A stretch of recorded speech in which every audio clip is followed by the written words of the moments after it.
And I know what you're thinking. Hey, where's Ezra? Well, Ezra is off in Alberta on some very important assignments. So in his place, it is me, David Menzies, and my always lovely co-host, Sheila Gunn-Reid. How you doing there, Sheila? David, I'm wonderful. It's casual Friday for me. It's never casual day for you. Even when you go to the beach, you're always wearing a suit, a tie, a collared shirt, a hat. You never, ever, ever dress down for work. And I admire your professionalism and your old school journalism that way. Well, I got to tell you, this shirt that I'm wearing right now, you can't tell in terms of the frame that we're in right now, but for the first time ever, I bought something called an untucked shirt. So you don't have to tuck it in. It's specially cut so it doesn't look too messy. And I was walking around the office here in Toronto with it to try and impress the young'uns. And I know I kind of got a vibe that me dressing that way was kind of like, your grandmother showing up at a party in a halter top or something. So, and by the way, I have to tell, I learned something new about you, Sheila. I heard your mother voice telling your kids to get off the internet, to not eat up that bandwidth. I have to salute your bravery. I know your kids are proficient in like crossbows and axes and stuff like that. I would be so afraid of my children if they had access to the gun-read weaponry arsenal. Yeah, I have to keep a tight rein on them because they can pack up like wolves on me. They're pretty resilient kids. They're sassy kids. And yes, for an hour, 3 times a week, they have to stay the heck off the internet. And I even suggested watching TV, which is not normally something that I do, but anything to get them off the internet so that I can talk to our viewers and you today, which is a good segue into me telling everybody exactly what we're doing here today. Yeah, and by the way, imagine telling kids to stay an hour off the internet. I think that's a future Human Rights Tribunal complaint. They'll find something to do. Go ride a dirt bike. Why am I telling kids to get off the internet? We have dirt bikes, bows, guns, quads. Go do something. Lots of land. Just go outside for a bit. And I think that's what happened. I heard the door just sort of slam and the dog go with her. So anyway. Lots of land and publicly funded health care. Anyway, yeah. Sheila, tell the folks what it is we're hoping to accomplish here. Right. So normally David and I host Tuesdays and Thursdays, and Ezra hosts Monday, Wednesday, Friday. But Ezra's on special assignment out here in God's country in Alberta, and he's working very hard. And so we agreed that we would pop in on Monday, Wednesday, Friday. And actually, I just want to note, before the pandemic, this was only a Friday show called Battleground. And when the pandemic struck, as all of our competitors were scaling back news coverage and basically only covering Justin Trudeau's one 15-minute press conference every single day outside of his hermit cottage of Rideau, we decided there's more news than ever. People want to talk about it. They have more time than ever to pay attention to the news. Let's bring them the news. So that's what we did. And so it gives our viewers a chance to interact with each other in the live chat. It's always very lively. And I go back and read all the comments after I get all my work done. I go back and read just to see if there's interesting opinions that people had that maybe didn't end up in a super chat. But speaking of super chats, it's a great way to support us because, as I pointed out, as our competitors were scaling back coverage, we were ramping it up. Even though our competitors are getting more money than ever from the government to do news that they're doing less of and bringing you, as I pointed out the other day, yesterday's news today. You can do something called the super chat, and you can donate in the super chat. Whatever you like. More generous, the better, though, if I have to make a suggestion. And that'll give you the more money you donate, the more characters you get. And you can ask us a question. You can change the topic, something that you want to put on my radar or David's radar, something you'd like us to cover or investigate or look into. You can do that by giving us a super chat. It'll highlight your comment. I'll maybe see it out of the corner of my eye. Probably not. producer Mike, not regular producer Justin. I think Justin is enjoying some much deserved time off. Mike, who's doing a bang up job learning new things and new skills, he can send that to me in Teams if you don't mind, and I'll read it on air. And Mike is so talented. You know, he is the man behind this beautiful artistry on the China virus book, or as we like to say, buy it before they ban it again.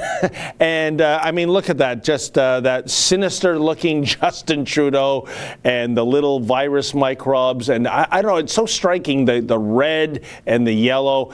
And I know you met a lot of fans of this book at a Sherwood Park event the other day, Sheila. They weren't so down with it, but I'm telling you, it's going to be a bestseller for sure. And that beautiful cover art is a result of Mike's handiwork as well. Now, so much to talk about. What do you want to kick it off on? Perhaps the WE Charity scandal, which by the day, maybe by the hour, just gets even more stinky, doesn't it, Sheila? This is a dead dog with fleas, and the more we dig, the more horrible this is in terms of inappropriate spending, conflicts of interest.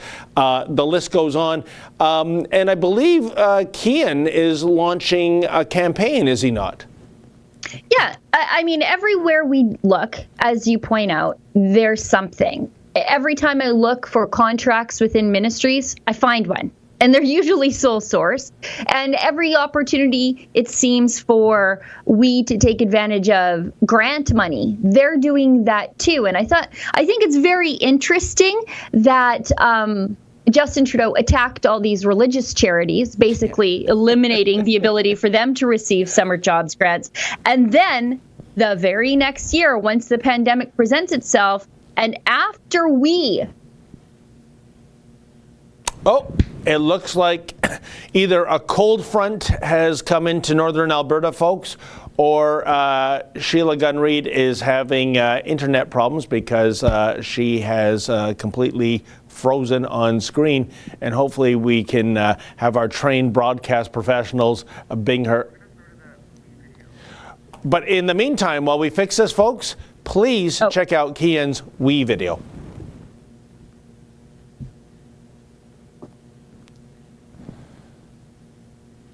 Conglomerate. And this document is going to do exactly that. It's a 26-page dossier that Rebel News' crack team of lawyers has assembled, and we're sending to the Canadian Revenue Agency, to their auditors. It's been footnoted and hyperlinked, linking every single scandal and scam to the laws that they broke.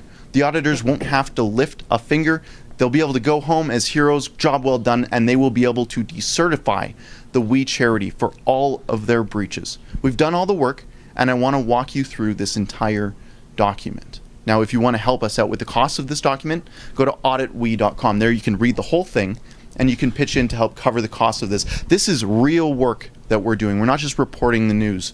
Now, we are changing the news. This scandal has reached epic proportions, and it's time that there actually be consequences for the Laurentian elite, for the Liberal Party, but also for the benefactors of the WE scam. And this document will do it.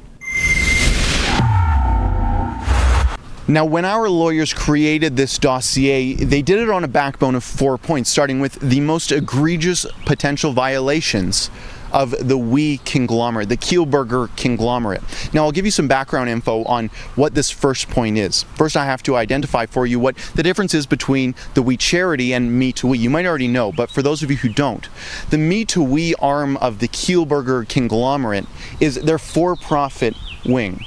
They make millions of dollars taking kids to Kenya and Ecuador and India on voluntourism trips, where very rich urban yuppies go and travel to a remote area and pretend like they're helping the community. Of course, they pay the Kielburger brothers thousands of dollars. The cheapest trip is $5,000 for some kid to go shovel some sand in Ecuador. Really, they're not helping much, but that's a different story. That is their for-profit wing. They've been made rich from this for-profit wing. Now, the WE Charity is exactly what the name says it is. It's a charity, I guess, supposedly. And that's what we want the CRA to audit. Because according to Charity Intelligence, a well-respected charity review group, WE Charity has given 7% to 8% of their total revenue to Me to We. And as you know, Me to We is the profitable wing of the Kielburger conglomerate. They're making money off of that organization. So what this really is hurting taxpayers. Nonprofit organizations and charity operate off the basis that they're doing good work for Canadians, so they're not taxed. Canadians miss out on a huge chunk of revenue, the Canadian government at least, misses out on a huge chunk of revenue because charities are not paying taxes. And we rely on them to do a lot of work, which is why they don't pay taxes. But when they give nearly a tenth of their revenue to a for-profit wing, to a company that benefits the Kielburger brothers, well, there's a problem there. Now, the second point, as you know, the WE Charity has been paying the friends and family of Justin Trudeau. They've been giving them thousands of dollars to come speak at an event. Really, it's not much work, but it's a way to pay back what they owe. Of course, they got a nearly $1 billion contract from Justin Trudeau, so you have to pay your dues. Well, the problem here is that the financing, the accounting, yeah, and a sole source contract at that, Sheila Gunn-Reid. You know, I want to briefly touch upon what I think is a deliberate attempt to be deliberately confusing with the terminology, Sheila. The charity is called WE, the what appears to be a real estate holding company and a travel company is Me to We. Do you see what's going on here? I mean, it's almost as though the terminology is deliberately confusing to add to this shell game that the Kielburgers are obviously running here, I think. Yeah, they're taking a cue from the Tides Foundation, aren't they? Where they have all these little subsidiaries and branches of the same organization to obscure exactly what they're doing and making it hard for auditors to trace things back. Yeah. The thing here is the WE organization, whatever arm of WE we're talking about, it's all the same thing, even though they're using all these sub-branches to try to hide what they're doing. The day Justin Trudeau announced that there would be this volunteerism in exchange for student subsidy program, that day we approached the government to lobby for such a program. And lo and behold, the very same day a program is announced. And then a couple weeks later, oh, look, WE's the only organization out of all the organizations in Canada who can administer this thing. It was created just for them because they're Justin Trudeau's friends. I mean, they donate to his campaign, they donate to the Liberals, they pay his family, they take Bill Morneau and his family on volunteerism things that cost $41,000, and Bill Morneau, I didn't know that it was free. Wasn't clear who paid for how I got to Kenya or Ecuador or wherever he went. I actually think he went to both places. I mean, it's really outrageous, and it's a lot like Scientology, the more I see it, because they really contaminate a lot of politicians and people who are involved in politics in this country in the same way that Scientology tries to get their hands on celebrities and round them up at the celebrity center. WE likes to get their hands on politicians, and probably it's a lot more effective in the long run than whatever Scientology is doing, because these people really hold the reins of power. And, we're looking at a clip of the Kielburgers there. It is much like Scientology, Sheila, almost cultish if you go to one of the, I've never been to one personally, but I've seen video coverage where people are worked up into a frenzy over really nothing but feel-good messaging. And, when you said Bill Morneau, it just triggered me. The neck hairs on my back just went up, because this is surely one of the richest men in Canada, Sheila. I mean, we know for sure he's a multimillionaire. Maybe he's a billionaire. I don't know. But the idea that he would have the audacity, the sheer unmitigated gall, the chutzpah my favorite Yiddish word, and no, I'm not Jewish, to dip into a $41,000 payout like that. Clearly an ethics violation. But here's another part of the problem, Sheila. The maximum penalty, I believe, Morneau can face if the ethics people, the ethics committee rule against him, is $500. Much like when he forgot to declare the French chateau that he owns across the pond. So I'm sure the likes of Bill Morneau are shaking in their Gucci's about the idea of getting hammered for $500, eh? Well, Sheila's either giving me that look again, or she is frozen, folks. So I'm not sure. And wow, look at, she's back. I'm back. I'm back. So I don't know how much of that you heard. It was just talking about the sheer chutzpah of Bill Morneau taking that $41,000 trip, and coupled with the fact that if he gets caught with his hands in the cookie jar again, the maximum penalty is $500, which is, I think, couch change at the Morneau mansion. Yeah, this guy is Mr. Lady Crispy Fries. I mean, he's married into the McCain family. He's rich in his own right. Oh, and you know what, Sheila? I was just about to ask you to read some super chats, but we cannot go there if you are frozen. But as we try to work on those technical difficulties, I'm very sorry about that, folks. This is what happens with the internet from time to time. Or maybe are Sheila's kids disobeying Mama and going online to... Oh, here she is back. Sorry, Sheila, you were saying, and when you're finished... I don't know what I was saying. Okay, then let's go right to the super chats then, my dear. Okay, great. Let's get to the super chats before things happen again in this house. And I blame the kids, but it's not the kids. It's the fact I was already blaming the kids. I live in the middle of nowhere. Every day that I can connect to the internet is a little bit of a miracle. Yeah. We've got Proud Boys Calgary, gives us $5 Canadian, popping back into the super chats to share some good news. I heard about... Oh, that is a real, what do they call it? A cliffhanger. There was good news from Proud Boys Calgary.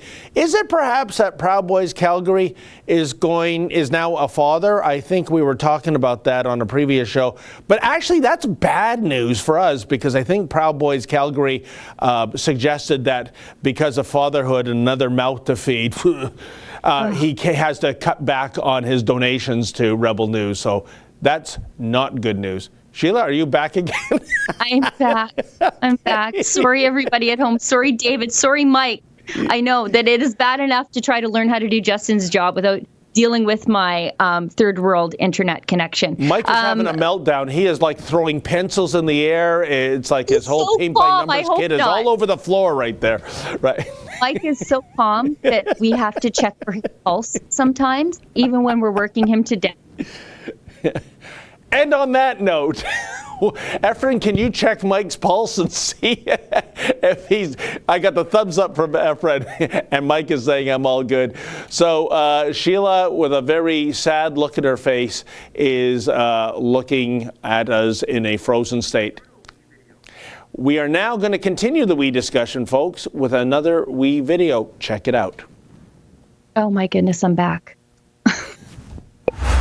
Justin Trudeau gave the WE organization $500,000 to create a school program to educate thousands of Canadian kids aged 7 to 18 about the Liberal priorities of, quote, inclusion and diversity, reconciliation, youth, and of course, the environment.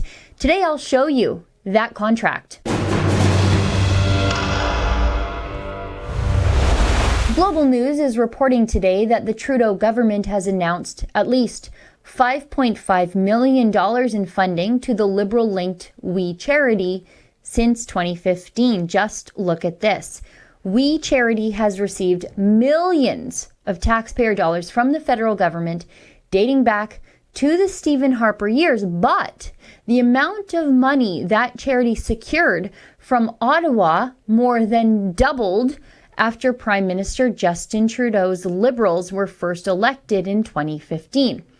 Now, Friends, for those of you who don't know by now, and if you don't know, you've been living under a rock somewhere, because for once, the mainstream media is actually covering this Liberal scandal. Justin Trudeau gave the Liberal-linked, Liberal donating WE organization the contract to administer a nearly $1 billion student bailout program, and the organization stood to earn $43 million to do it. The problem?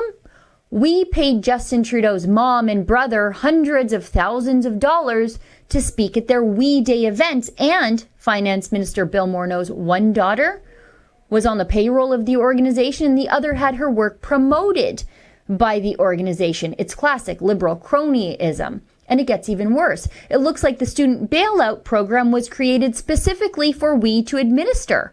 We proposed a student volunteer program to the federal government on the very day Justin Trudeau announced the $912 million student grant program that he would later give to WE to administer. Well, friends, that was not the first time the WE organization was sending proposals to the Liberal government for money. In 2016, the WE organization sent a proposal to the federal government for cash to become involved in the Canada 150 celebrations.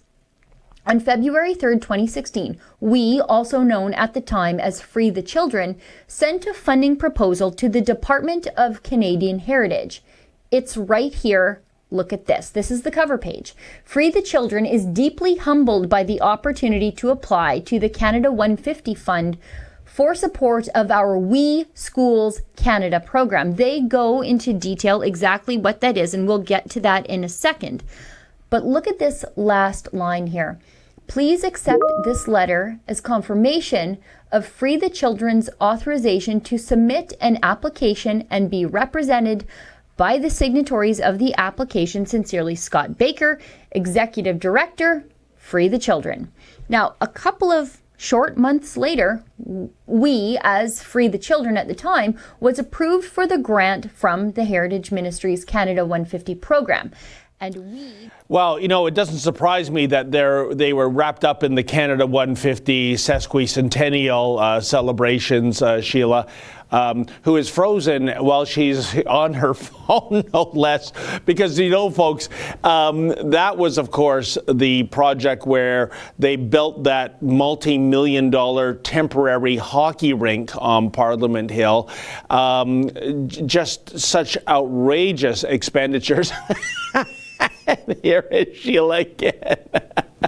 And at least we don't have you freezing in any kind of compromising position, Sheila. But I was just saying that it's no surprise to me that somehow the Kielburgers and WE and Me to WE and what have you are somehow linked in with the sesquicentennial boondoggle. And you know what? It kills me that line dating back to the Stephen Harper years. Yeah, what was the biggest fiscal scandal during the Stephen Harper regime, Sheila? Let's see. Oh, yeah.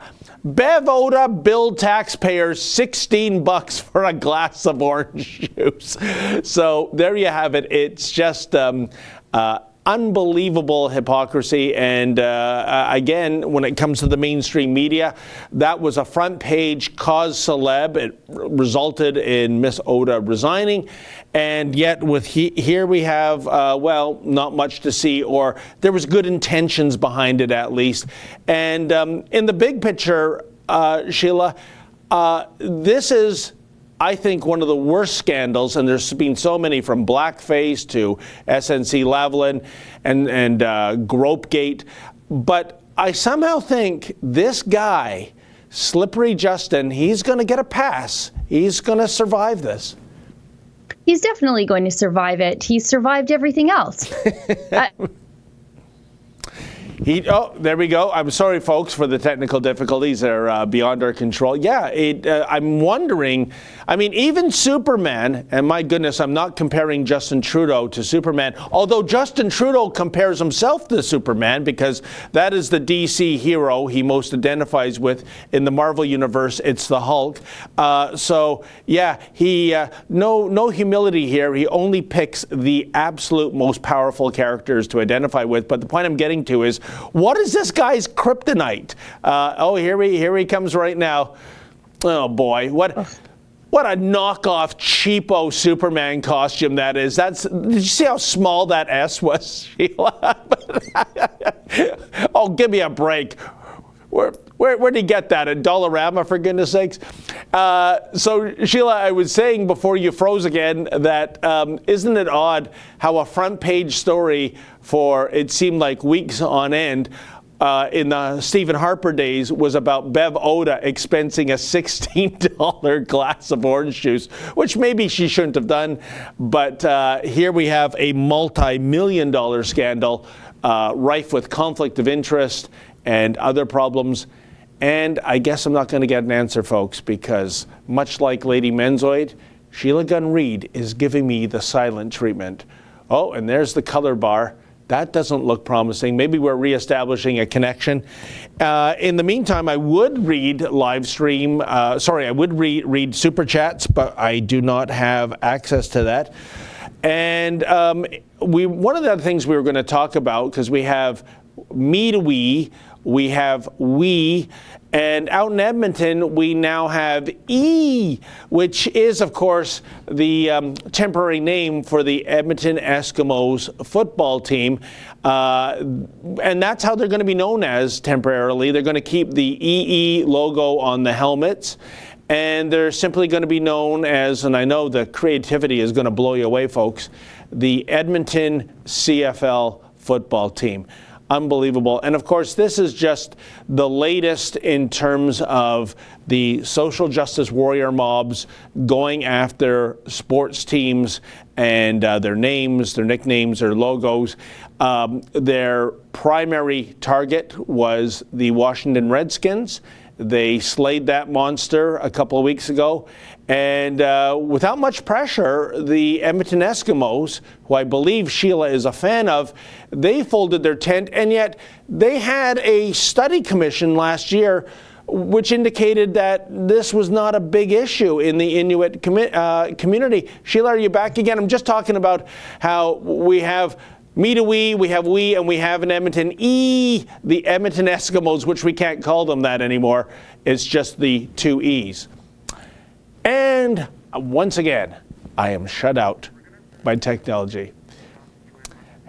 You know what, folks? We're going to throw to a video while we try to fix this, because this show is really diminished without Sheila Gunn Reid weighing in on things. So we have a Trudeau video for you. Check it out. They say the way to a man's heart is through his stomach. It's always worked for me. And I think Justin Trudeau thought that it would work for him too, because we now know the amount of taxpayer cash Justin Trudeau blew on hospitality expenses in his failed attempt to try to charm his way into the hearts and minds of the world's dictators to win a UN Security Council seat. That total? $330,000. Justin Trudeau promised us all that Canada was back on the world stage when he was first elected in 2015. And because Canada was back, he was going to pursue and win a UN Security Council seat. Trudeau wanted a seat at the big boy table with some of the world's most vicious human rights abusers like China and Russia. Trudeau really wanted the Security Council seat for another reason. For spite, because Stephen Harper didn't win one either.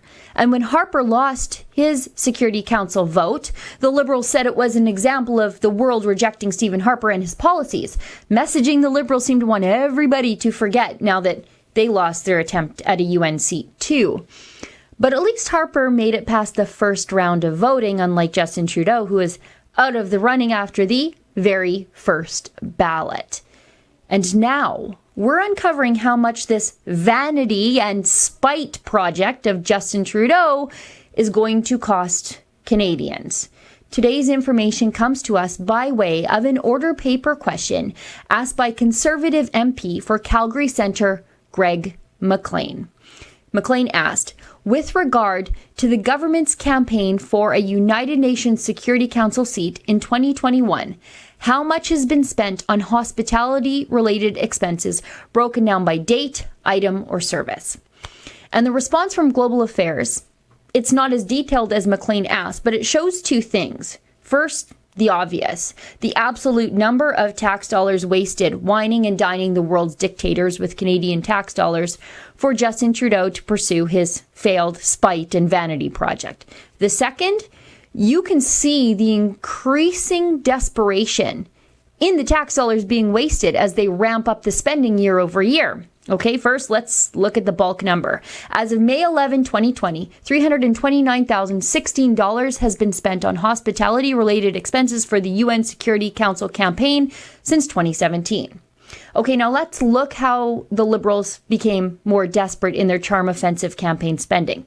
2016, 2017, only about $24,000 was spent, and I can't even believe I'm saying only because that's a lot of wine and cheese for dictators, isn't it? But I say only because look at this. The very next year, the spending levels more than tripled. 2017, 2018, $77,355. And in 2018, 2019, they go up another $50,000.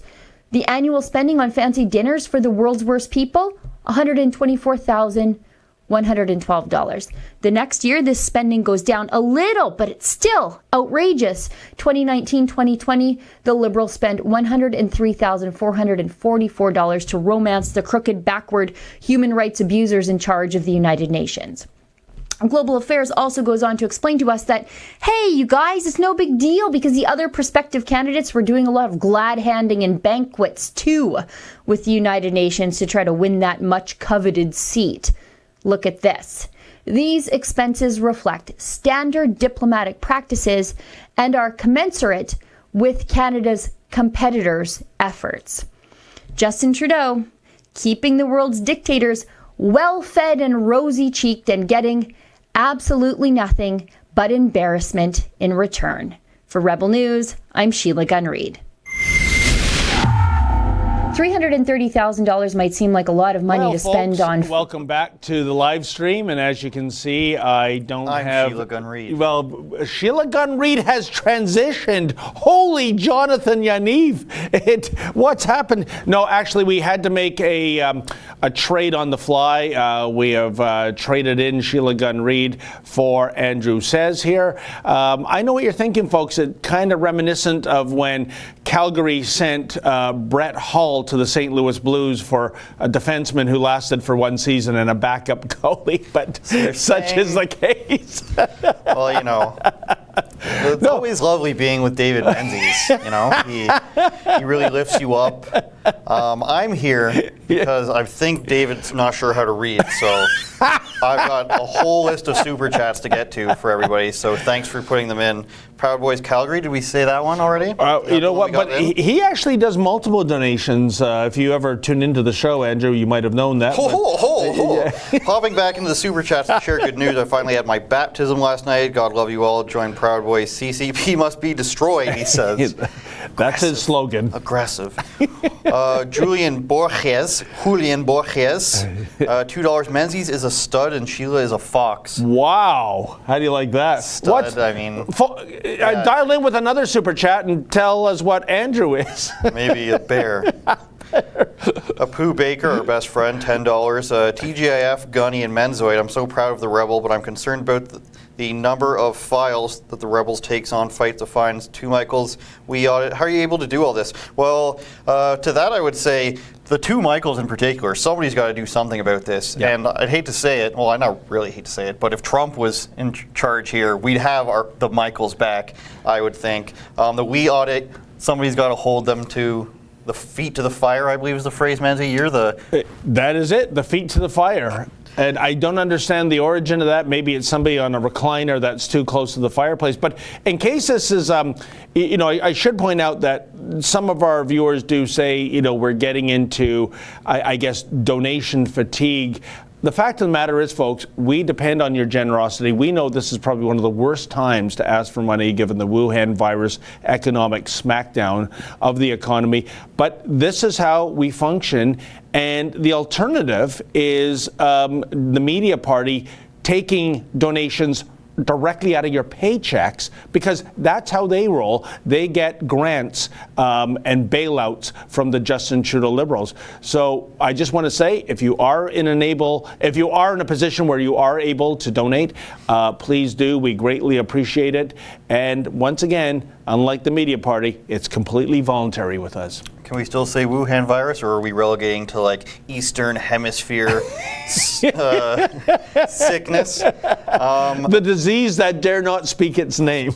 Akasha off the Nile, $5. Why are you not covering the Wake Up protest against tyranny, mass enforced vaccinations, Ottawa, they need coverage and support? I mean, we've talked about this. This is something people have been talking about for since the last week, and we have referenced this. You just haven't seen it, I guess. If I can get clarity of that, is that the camp out at the National War Memorial? Yeah, and here's the thing, if I champion that, folks, I'm a hypocrite. I don't like the Afro-Indigenous collective taking over Nathan Phillips Square and now Dufferin Grove Park. I didn't like it at that very same beautiful National War Memorial when that fraudster, Ann Cognito, not her real name, by the way, set up a filthy tent city which was 90% vacant. She was the only one there when we went to Collie. Please don't set up tent cities in public areas and near war memorials. It looks bad, it smells even worse, and there's other ways of making your point. Apu Baker, $10. All rebels, please sign the We Revenue Canada audit petition. And please donate what you can to help this venture. Special thank you to those who've already donated. Do you work for us and we don't know? But thank you. John Singus, I recognize that name from last time, $2. David, how are you resisting tonight's $60 million lotto max? Well, as viewers might know, I am boycotting Lotto Max when they switched the format. They did, no, this is very important, and we did a video on this, Andrew. What they didn't tell you, what came as a surprise, I should say, was they added another number. It's not 49 numbers, it's 50 numbers. You might say big deal. Oh, it is a big deal. That worsens the odds, I believe, by an extra 6 million to 1 to get all 7 numbers right. So unless somebody gives me a ticket or a gift card to get a Lotto Max, I cannot in good conscience buy that. And by the way, shame on the lottery people. They had the audacity to say that the reason they added the other number is that was the feedback they got from surveys. Can you believe that, Andrew? Players said, yeah, make this lottery game even more impossible to win. That's what I want when I buy a lottery ticket. Unbelievable. To think that for a moment I thought you were making a serious point. That's lesson learned, I suppose. Julian Borges, best James Bond actor and theme for $2. I want to answer that one first. Pierce, I love Daniel Craig, but I don't think you can debate the classicness of Pierce. His hair, it doesn't move when he's flying a plane or in a tank, and I think that Die Another Day is a hilarious theme. Obviously, clearly I care a lot about James Bond, and I'm going to go with Die Another Day. Madonna was really ahead of it. Her robotic sounds ahead of the time. Do you have a favorite James Bond? You know what? I'm going to go classic Sean Connery, Goldfinger. And all I can think of now is that hateful restaurant, Food Benders. It's like they're channeling Goldfinger in terms David of the David Menchich and Food Benders. Proud Boys Edmonton, $5. That's Sean Connery. You don't even know. Okay, that fine young actress, Catherine Zeta-Jones. We don't need 150 characters to prove communism wrong. No, we don't. What's 150 characters? I don't get what that's a reference to. Oh, this one. I guess it's probably the chat has a 150 character limit. Producer, young Michael, tell me if I'm wrong. Efren's got the thumbs up. Yep. Not a Sheeple gives us $7 with no message, so thank you. I'll do my best to not be a Sheeple. Annalisa S, $14. My Lebrano hoodie came in the mail. Yay. Great. we have a lot of merch on rebelnewsstore.com. A lot of people in the company throwing in their ideas. So if you notice more merch being thrown up, it's because we're doing trial and error. There's the store. There's Ezra and the China virus. Show some of the hoodies and stuff. Look at that. We've got Wexit hoodies. We've got COVID 1984. Maybe at some point we'll have just a big David Menzies face sweater. No one's going to buy that. But Annalisa S., and to other viewers buying our merch, why don't you send a pic in and show us what the merch looks like on you? Email us or tag us on Instagram is the best thing. Go to our Instagram for anyone watching. Rebel News on Instagram. We want you to follow us. We like you. Share your pictures with us. Derek G, $5 US. I think that translates to about $100,000 Canadian. We need professional right-wing political activism group to promote right-wing ideas. Otherwise, conservative politicians are useless. Well, they're kind of useless right now, if you ask me. So that's why, to answer the other person's question, why we're trying to do so many different things, because there's nothing on the Michaels. I mean, there has been some stuff like Spencer Fernando, for example, is doing stuff about the WE audit, and Andrew Scheer, who I don't know, like, why didn't he act like more like this before he lost the election? But now he's really giving it to Justin Trudeau on the Parliament floor. And Trudeau, well, you know, we as Canadians, we love audits, and we will give audits to all people kind. Yeah, you know, it's interesting about Andrew Scheer because if we had some of this, fire in the belly when he was campaigning, but you know what it is like, the analogy I have, Andrew, it's almost as though, when you see a regular NHL season, it comes down to that last weekend of games, and there's a team that is desperate to get into the playoffs. They just need 1 point against a team that is just going to, all they're playing for is a good draft pick. That team, the crappy team, they're loosey-goosey. They have nothing to fear, and that is the worst kind of team you want to face. So I guess I'm saying is now that Andrew Scheer is indeed yesterday's man, he is a non-playoff contender, he can get a little more energized, and too bad we didn't see that, as you said, during the election campaign. Now, after he's resigned, is he allowed to rerun for the Conservative leader? That would have been interesting.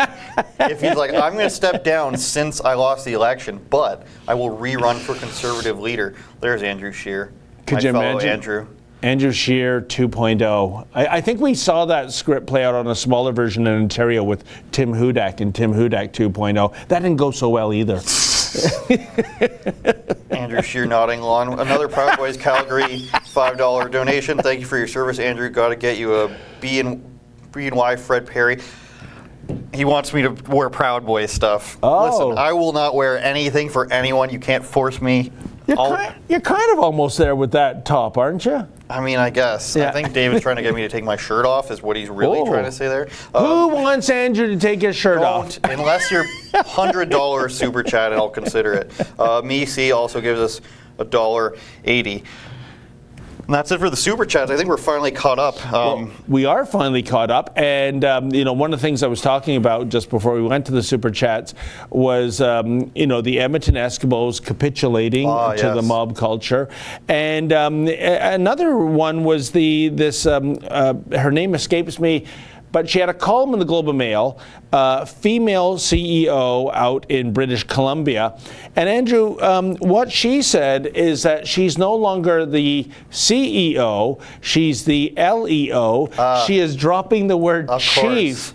And, a couple of things. One, this is all about, and the L stands for lead. So instead of CEO, it's LEO. And there we have it. There's the article, the fawning column in the Globe and Mail.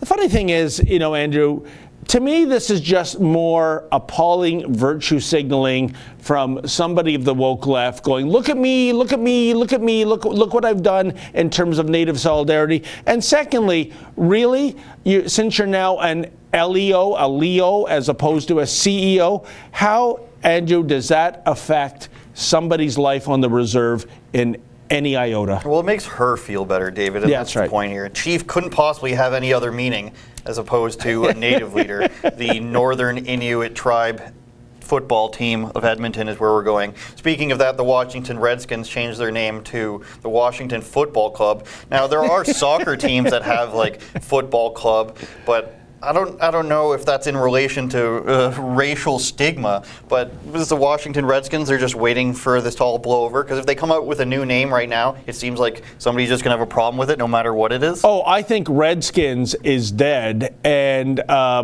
unfortunately, but it's surely Washington football team is just a temporary measure. It has to be. Or is it going to be like TFC here in Toronto, Toronto Football Club? Are they going the European route and not having any kind of a nickname? Maybe that's the safe way to play it in the future. It's almost as if I just said that, David. Yeah. That's right. But the funny thing is, the Edmonton Eskimos, they're in a bit of a dilemma because they want to keep their iconic double E logo. But that means they've got to come up with a nickname with the letter E. Right off the bat, my suggestion to the Edmonton Football Club, how about this? The Edmonton Ezras. I would buy merch like that, wouldn't you? How badly can you suck up is the next question. Edmonton Edmontonians, if you have a suggestion for the Edmonton Eskimos, super chat us the name that you think. But it has to be starting with the letter E. That's the thing. That's right? So we got elephants, we got enterprises for the Star Trek fans. That would be interesting. Seattle hockey team just came out with the Seattle Krakens. Not very traditionally hockey, I'd say, but they're thinking of merchandise for sure. Who would call a hockey team the Crackheads? That would be their fan base, I guess, now would be the group, because every fan base has a nickname.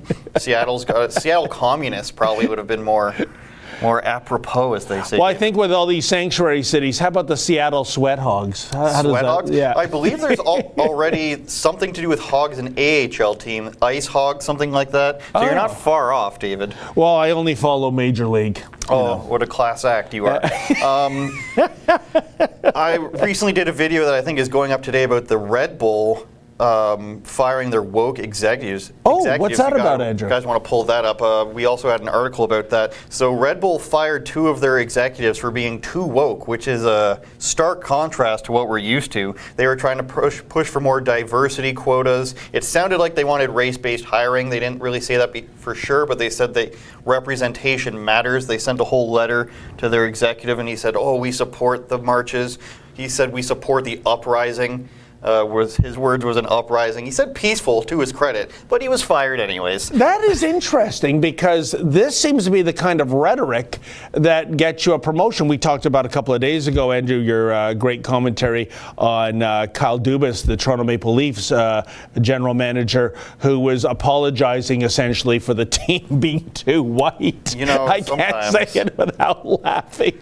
But so what went wrong here in terms of these Red Bull executives? This seems to be the politically correct and approved social justice woke speech that they were uttering. So how did it go wrong for them? They were just pushing it too far. Red Bull is owned by an old Austrian guy, and these were his North American executives, and they made their statement and everything. The rest of the employees still didn't like it. They sent in a letter signed by 300 employees saying it wasn't woke enough of the company.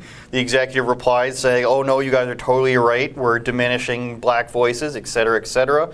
And they were just putting too much pressure on the company to do this random stupid stuff, and I guess they had enough and they replaced them. Well, I believe Mike has said we actually have an excerpt of your commentary, so let's check it out from the horse's mouth himself. From Nike to Amazon all the way up to the video games you play now, Black Lives Matter messaging has infiltrated the corporate world, whether it's needed or not. Of course, it most often isn't. Red Bull may be the first company to realize this. Earlier this week, the energy drink giant fired 2 of their most woke executives, their chief executive Stefan Kozak, along with the chief marketing officer Amy Taylor, both from the North American team, both replaced.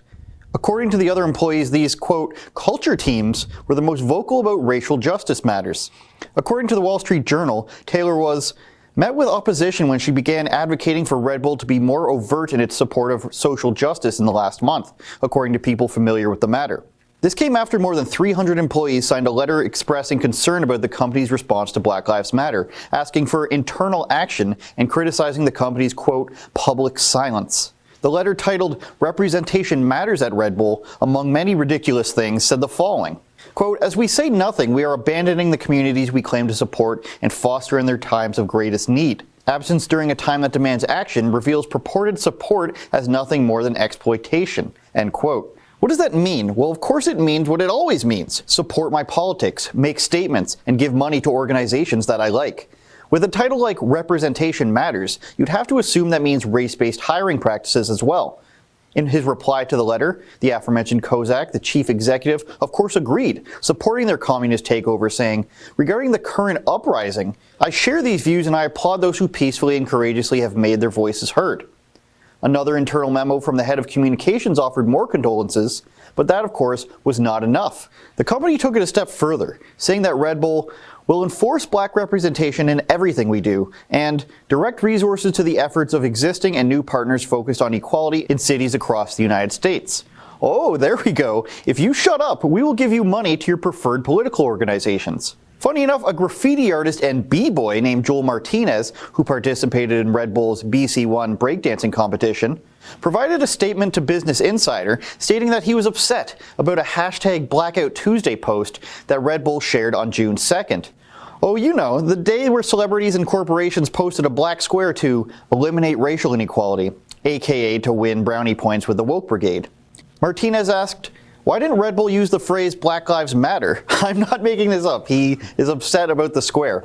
He continued, this is a paradigm shift. All people wanting a better world is what the protests are. You know, Andrew, I got to say, the only thing I'm surprised at is that one of those social justice warrior employees at Red Bull didn't also forward the idea of changing the name Red Bull, lest anyone think this is, anti-native and somehow connected with red skins, I suppose. But it is, can't they just make a drink? It can't, enough of this preaching already. I'm sick of it. Your corporation must agree with my political views. We've got even more super chats. Julian Borges has given us $4 for a couple questions. Debbie Harry or Stevie Nicks? I don't know who Debbie Harry is. The lead singer for Blondie? Are you kidding me? Oh, okay. You know what? They're both beautiful. They've both got great voices. I would just have to go with Deborah Harry because I think Blondie is one of the worst one of the greatest bands that come out. Quick turnaround. Why did I say that? Maybe because we have actually somebody on staff that is trying to look like Deborah Harry. Okay. And it always and my favorite Blondie song, Union City Blues. There you go. That one where it's high-pitched voice, I forget the title of it, but it's in a bunch of movies. Favorite pair of socks from Trudeau is the next question from Julian. You know what? They're all so colorful. We once, it never aired, but my cameraman Efren and I were in Ottawa, and we were with the Jumbotron truck, and we were outside a touristy shop in the Byward Market area, and there was somebody selling these Justin Trudeau socks, and they came out because they objected to our cameras filming the socks, even though this was an outside display, and it all went sideways because I misgendered the person. Well, unintentionally. Gotta look out for that. Do you remember that, Efren? Yeah, he remembers it. You're wearing a microphone. You don't have to yell at him. Just FYI. Okay. Kurt, 123 for $20. Thank you, Kurt. First super chat ever. Something about having the Jays not play home games in Toronto really bothers me. It's like the icing on this train wreck of a cake. Also great to have a reporter in Lower Mainland now. Is that British Columbia? That would be British Columbia. It's still called British Columbia, although that might change. Oh, we can't have that. And by the way, let's talk. This is not a sports story, folks. This is a political story. The Toronto Blue Jays had the city's blessing and they had the province's blessing, and they were about to play at the Skydome. I will never call that ballpark Rogers Centre. Skydome is a brand too. No, but unlike the Rogers people, it wasn't stolen for $25 million when the off-the-lot cost was $650 million. Anyway, the thing is, folks, this is the Trudeau Liberals saying, oh, public safety is at risk. We can't have U.S. Teams coming into the Dome to play and infect innocent Canadians. Here's the deal. They are contained within the stadium. The stadium has a hotel. That's where the players would be. It would be catered, the meals, that is, in the stadium. There would be a quarantine set up. The Dome itself would be like a sovereign nation.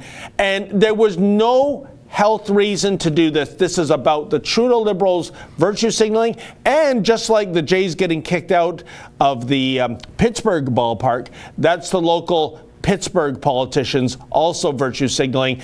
This is not based on any health concerns, especially when you know, folks, and we've reported this many times, at least 5 to 10 flights per day coming into Canada from China, okay? The source of the Wuhan virus itself.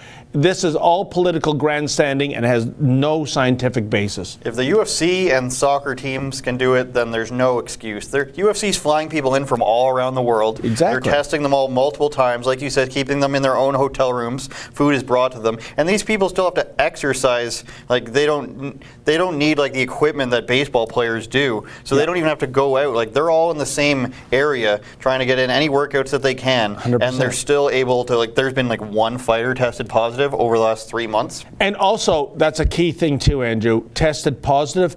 How many pro athletes have died of the Wuhan virus? None that I'm aware of. Yeah, I think NBA, it rhymes with hero. Yeah, the but they're most people. positive tests, big deal. This is being lost in the narrative when people say, oh yeah, the United States of infections. No. The U.S. has done well over 40 million tests. It's up to 50 now. 50 million tests. Thank you for the correction. Of course, when you do that much testing, you're going to find that far more people are infected. What they don't report in the mainstream media, because even the reportage on the Wuhan virus is through an electoral lens to get Trump out of office, they don't talk about the death rate. Gee, I wonder why. It's a strange mystery, David. Yes. We're running out of time. We have a lot of super chats left to do. Vito Anthony, $2. The Edmonton Meskimos. Doesn't start with an E, David. What's a Meskimo? So no. And that doesn't start with E. C182 OPR for $5 says the Edmonton Idiots. I mean, we've got to be more creative than this, people, all right? Can't just take other words. Ethernets, maybe? Yeah. One pissed off Anglo says for $10, hey new guy, I guess that's me, forgot your name, LOL. What is your name? David Menzies. You are one funny guy. You got to find a way to show this a bit in your videos. They're a bit bland. Show your shine. Oh, thank you. And if you had another $95, you'd be shirtless right now. Well, you know, so I'm getting some fans. Thank you. I'll tell you, and don't ask me how I know this, but Andrew does indeed have a washboard stomach, as do I. It just has about 30 pounds of laundry on it right now. This is getting disturbing, David. Okay. Julian Borges again. Thank you for all your support, Julian, by the way. $2. You two arm wrestle now. I don't want to embarrass a senior citizen on camera. Oh, how dare you. Mark, $2. Which is safer sex, face mask or glory holes? That's in relation to the BC, I think the province or the health board of British Columbia saying that glory holes are a way to practice safe sex, which is ridiculous. Who's the city councillor from Toronto? Something Wong Tam? Oh, Kristen Wong Tam. Yeah, she's had her safe sex rules. I did an Instagram video and Twitter video on that. If you want to scroll back in our media history, you can find that, where they made ridiculous suggestions about how people should have sex to be safe. Trying to put masks on you in your house, that's coming soon. They tried that in the infamous Broward County in Florida, and then they walked it back. Now only your guests to your home have to wear masks inside. Well, I'm not touching that topic with a 10-foot pole, and folks, I'm 11 feet away. David Anderson, $2. Yeah, that's right. I'm skipping your jokes. Glad for updates. I can't keep up with the Rebel output. We're putting out a lot right now because nobody else is putting out anything. That's right. It's insanity. Proud Boys Edmonton for $5. If you already knew that machine guns have been banned for 60 years, then you're the kind of man we're looking for. I don't think that's a very high bar, so thank you for saying that I'm very smart, but I don't think it takes a lot of intelligence to know that. Remember, according to that one guy, machine assault rifles shoot about 3 or 4 city blocks, you know? That was his measurement. Adam Clark, $7. Much love for Rebel Media. Keep fighting, especially you, David Menzies. David and Kian, as I keep saying, They're the ones who are practicing real journalism these days. Most people are not. Derek G for $5 for Ezra. He's not here. I wish you guys would promote existing right wings and pro-Canadians political activist organizations. And Derek G just sent us $250, I'm told. Not a super chat. Derek, thank you. That's very generous. Thank you. We can't just be like outwardly promoting all these organizations because we don't know. We don't have as big as a team as everybody thinks. I think people ask us to send reporters here and there. Saudi Arabia, Australia. I'm making those requests. But our team is not that big. That would require a lot of research to make sure it's an organization we can be proud to represent and not be caught with our what's the word, tail between our legs sort of thing. Then again, put a few more zeros after that 250 number, and then maybe we're talking. David Menzies is for sale, is what I'm getting from this. We've got 1 minute left here, David Menzies. Oh, it's the last minute of play. Well, there you have it. My apologies to the audience that was hoping to see the ever lovely and charming Sheila Gunn Reid weigh in, but either she's having internet problems or her kids, who are often weaponized, are having their way with the home internet. So there you have it. So I guess we will try this again. That Sheila and I on Tuesday. The big boss man, Ezra Levent, he'll be back in this chair on Monday. Oh, he has so much to talk about. You won't want to miss that live stream show. Two quick super chats, sorry. Oh, okay. Me see $5 looking for Ezra's book, War on Fun. How can I buy it? I don't know. If it's not on the store, email info@rebelnews.com. We'll try to find that for you. And Proud Boys Calgary says, for $2, the Edmonton E-Thoughts. And if you don't know what that is a woman who is possibly scantily clad on the interwebs, David. Oh, my goodness. Well, again, I don't want another memo, so I'm not even going to comment on that. And by the way, The War on Fun, excellent book, really quick read, and boy, that was written a couple of decades ago. I could only imagine what the War on Fun would encompass today in 2020, given that we are in bizarro Superman world times. So, on behalf of Sheila Gunn Reid, my colleague Andrew Says, Efren and Mike working the boards behind the window, I want to thank everybody for tuning in, and a special thank you to all those with the super chats. You're the reason that we can pay the hydro bills. Have a fantastic weekend. Stay safe. I can't see it all.